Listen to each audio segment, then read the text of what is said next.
عشیرہ نے ایک لمحے کے اندر اندر ان کے اندر بھی ہلکی سی تبدیلی محسوس کی تھی۔ انہوں نے کرسیاں گھسیٹیں اور ان پر بیٹھتی ہوئی بولی، تمہیں تو پتہ ہے عشیرہ کہ خالہ مشیرہ کتنی سنکی ہیں۔ چائے میں ذرا سا نمک ڈال دیتی تو سب پر یہ مصیبت نہ آتی۔ ہمارا ناشتہ بھی خراب کر دیا۔ بڑی ہائے ہائے کر کے بور کر رہی ہیں۔ بس غلطی ہو گئی، لیکن زیادہ وقت بھی تو نہیں گزرا تھا، 1 سیکنڈ میں نمک ڈالا جا سکتا تھا۔ عشیرہ نے شرمندگی سے کہا۔ تم نے ناشتہ کر لیا؟ نظم نے پوچھا۔ یہ سوال بھی پہلی بار ہی کیا گیا تھا۔ ابھی نہیں، کر لوں گی، وہ آہستہ سے بولی، کیونکہ وہ ناشتہ باورچی خانے میں کیا کرتی تھی۔ آج تک کسی نے اسے قابل نہیں سمجھا تھا کہ اسے اپنے ساتھ ہی ناشتہ کرا لے۔ آ جاؤ، بیٹھ جاؤ تم بھی، نظم نے کہا، اور وہ حیرت سے نظم کو دیکھنے لگی۔ پتہ نہیں اسے کرسی پر بٹھا کر نظم کیا کرنا چاہتی تھی۔ وہ ہمت نہ کر سکی۔ نظم اور نثر ناشتے میں مصروف ہو گئیں۔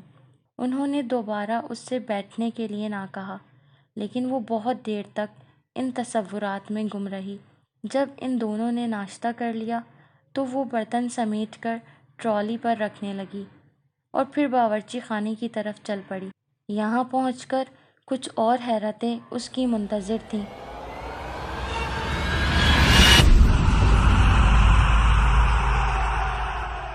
رات کے جھوٹے برتن جو اسے صاف کرنے ہوتے تھے، دھلے دھلائے الماری میں سجے ہوئے تھے۔ باورچی خانے کے باقی کام بھی مکمل ہو چکے تھے۔ وہ حیرت سے منہ پھاڑے کھڑی یہ سب کچھ دیکھتی رہی۔ میری سمجھ میں تو کچھ نہیں آ رہا، کون ہو تم؟ مجھے بتا تو دو میرے نادیدہ ہمدرد، آخر تم کون ہو؟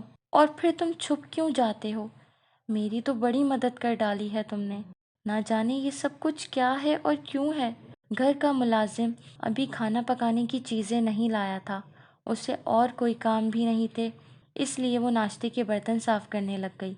لیکن اچانک ہی اسے یوں محسوس ہوا جیسے کسی غیر مرئی لمس نے اس کے ہاتھ پکڑ لیے ہوں۔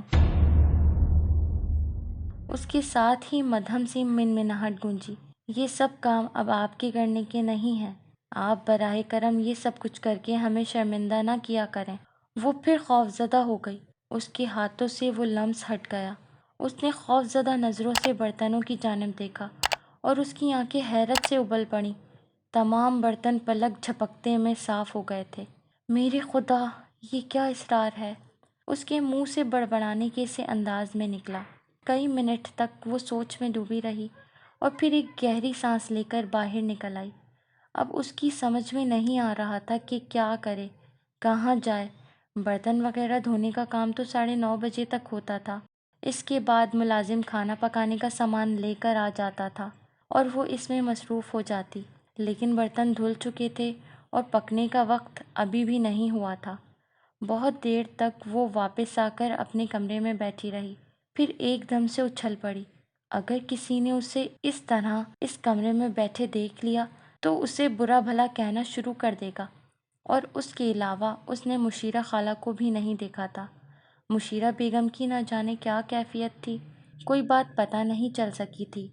اسے طاہرہ بیگم کے الفاظ بھی یاد تھے، اگر یہ بچی نہ ہوتی تو چھپکلی پتہ نہیں میرا کیا حال کرتی۔ بہرحال وہ اپنی جگہ سے اٹھی اور مشیرہ خالہ کی طرف چل پڑی۔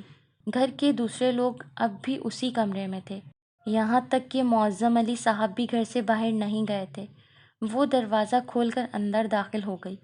ڈاکٹر نے مشیرہ خالہ کے چہرے پر کوئی مرہم لگایا تھا جس سے ان کا پورا چہرہ چکنا ہو رہا تھا، البتہ آنکھیں کھلی ہوئی تھیں۔ انہوں نے نفرت بھری نظروں سے اسے دیکھا اور کرراہتے ہوئے بولی، اب جلے پہ نمک چھڑکنے آئی ہے؟ کیوں اپنی منحوس شکل دکھا رہی ہے مجھے؟ سب کچھ تیری وجہ سے ہی ہوا ہے ناشگنی۔ خالہ مجھے افسوس ہے، اس نے بھرائے ہوئے لہجے میں کہا۔ آپ خود ہی کچھ زیادہ غصے میں آ گئی تھیں مشیرہ باجی، نمک بعد میں ڈالا جا سکتا تھا، اور پھر میں آپ سے کہہ چکا ہوں کہ چائے میں نمک نہ پیا کریں، مضر صحت ہوتا ہے۔ ٹھیک ہے، جو کچھ بھی ہے میرے ہی سر ڈال دو، ساری غلطی مجھ پر ٹھونک دو۔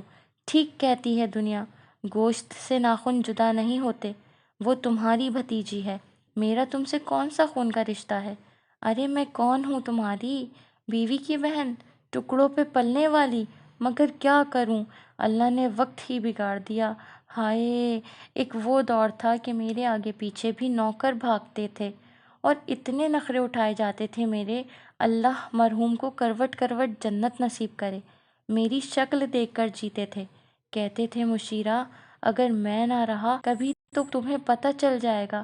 ہائے، پتہ چل رہا ہے مجھے، چل رہا ہے مجھے پتہ۔ ارے دیکھ لو، دنیا کیا کہہ دیتی ہے منہ کھول کر۔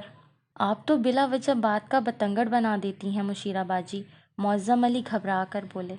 ایسی ہی ناگوار گزر رہی ہیں تو ہاتھ پکڑ کر نکال دیجیے گھر سے، اس لاڈلی سے کچھ نہیں کہا جاتا۔ جب وہ چائے میں نمک پیتی ہیں تو آخر کیوں نہیں یاد رکھا جاتا؟ طاہرہ بیگم پھر پلٹ پڑیں۔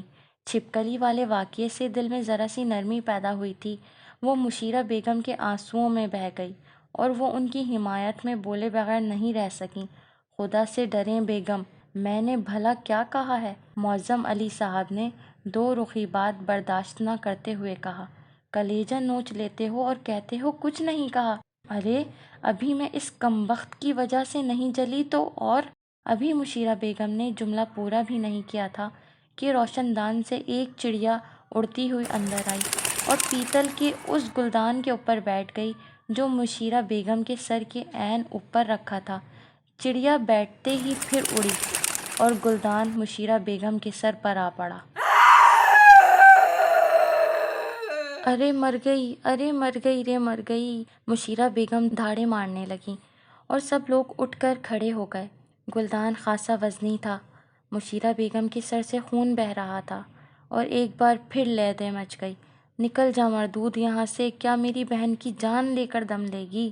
طاہرہ بیگم غصے میں آپے سے باہر ہو گئیں اور جوش غضب سے اس کی طرف بڑھیں۔ وہ شاید اسے دھکے دے کر نکالنے کا ارادہ رکھتی تھیں، لیکن دو ہی قدم آگے بڑھائے تھے کہ ان کے اوندھے منہ گرنے کا دھماکہ بہت زور سے سنائی دیا۔ نہ جانے ان کے پاؤں کہاں پھنس گئے تھے۔ ان کی دونوں کلائیوں کی چوڑیاں ٹوٹ گئیں اور ٹکڑے ان کی کلائیوں میں گھس گئے۔ ہائے امی! نظم اور نثر مشیرہ بیگم کو چھوڑ کر طاہرہ بیگم کی جانب لپکیں۔ معظم علی البتہ سیدھے کھڑے تھے اور آج ان کے چہرے کے تاثرات عام دنوں سے مختلف تھے۔ وہ سرد لہجے میں بولے، اب بھی عبرت حاصل کرو طاہرہ بیگم، بے زبان کا نگہبان خدا ہوتا ہے۔ مشیرہ بیگم نے 2 مرتبہ اس پر الزام تراشے، انہیں دونوں بار سزا ملی اور آپ بھی جذبات میں نقصان اٹھا بیٹھیں۔ اگر اب بھی آپ نہ سنبھلیں تو انجام جو ہوگا اس کی ذمہ داری صرف آپ پر ہوگی۔ معظم علی کا لہجہ انتہائی سخت تھا۔ اسی وقت ایک ملازم اندر آ گیا۔ صاحب، ایک شخص آیا ہے، کہہ رہا ہے کہ ڈرائیور کے بارے میں جو اشتہار چھپا ہے وہ پڑھ کر آیا ہے، ملازمت کا خواہش مند ہے۔ آ جاؤ عشیرہ، تم آ جاؤ، معظم علی نے کہا اور اس کا ہاتھ پکڑ کر دروازے کی طرف بڑھے۔ اسی وقت طاہرہ بیگم چیخیں، ارے خدا تمہیں سمجھے، کیسے بے حس ہو گئے ہو تم؟ ارے میری بہن بے ہوش ہو گئی ہے، ڈاکٹر کو تو بلاؤ۔ ہیں، بہت محبت آ رہی ہے بھتیجی کی، طاہرہ بیگم بری طرح چیخ پکار کر رہی تھیں۔ انہوں نے بڑی کرب سے مشیرہ بیگم کو دیکھا، جن کے سر سے خون بہہ کر پیشانی اور گالوں تک لڑھک آیا تھا۔ ڈاکٹر ہمارا ملازم نہیں ہے جو بار بار دوڑا آئے گا، کسی ملازم کو بھیج کر دوسرے ڈاکٹر کو بلوا لیں، معظم علی نے بے رخی سے کہا اور دروازے سے باہر نکل آئے۔ انہوں نے بدستور عشیرہ کا ہاتھ پکڑا ہوا تھا۔ یہ سب انوکھے واقعات ہو رہے تھے۔ اس سے پہلے معظم علی کی کبھی جرأت نہیں ہوئی تھی کہ طاہرہ بیگم کے سامنے عشیرہ سے محبت کا اظہار کر سکیں، لیکن آج تو دنیا ہی بدل گئی تھی۔ طاہرہ بیگم کو ان کی اس جرأت پر سخت حیرت ہو رہی تھی۔ وہ تو ہمیشہ ہی بھیگی بلی بنے رہنے کے عادی تھے، اس وقت وہ شیر کیسے بن گئے؟ بہرحال وہ اس کا ہاتھ پکڑے ڈرائنگ روم میں پہنچے اور پھر بھرائی ہوئی آواز میں بولے، عشیرہ بیٹی، میری آنکھیں بند نہیں ہیں، میں تمہارے ساتھ ان لوگوں کا رویہ دیکھتا ہوں، لیکن بعض حالات ایسے ہیں کہ مجھے خاموش ہونا پڑتا ہے۔ بہرحال میں تم سے بہت سی باتیں کروں گا، ذرا اس شخص کو نمٹا دوں جو ڈرائیوری کے لیے آیا ہے۔ پھر انہوں نے ملازم کو آواز دی اور جب ملازم آیا تو انہوں نے کہا، جاؤ، جو کوئی آیا ہے اسے بلا کر لاؤ۔ ملازم یہ سن کر باہر نکل گیا۔ معظم علی صاحب نے اسے اپنے برابر صوفے پر بٹھا لیا۔ آج ان کی محبت عمدی تھی تو اس طرح کہ خود عشیرہ دنگ رہ گئی تھی۔ اس کا دل بھر آیا تھا۔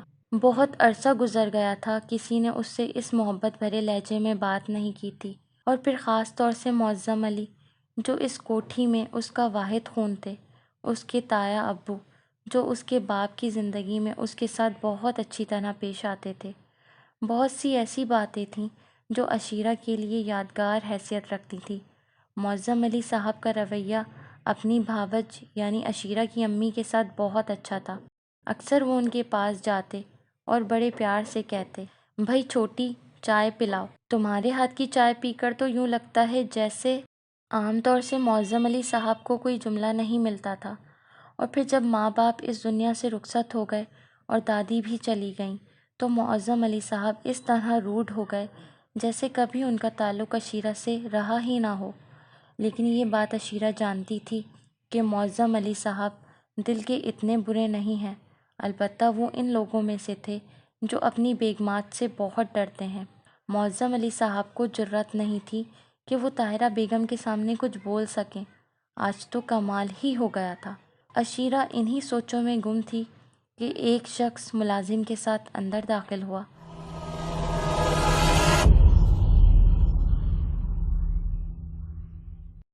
ناول کا بقیہ حصہ اگلی قسط میں ملاحظہ کریں۔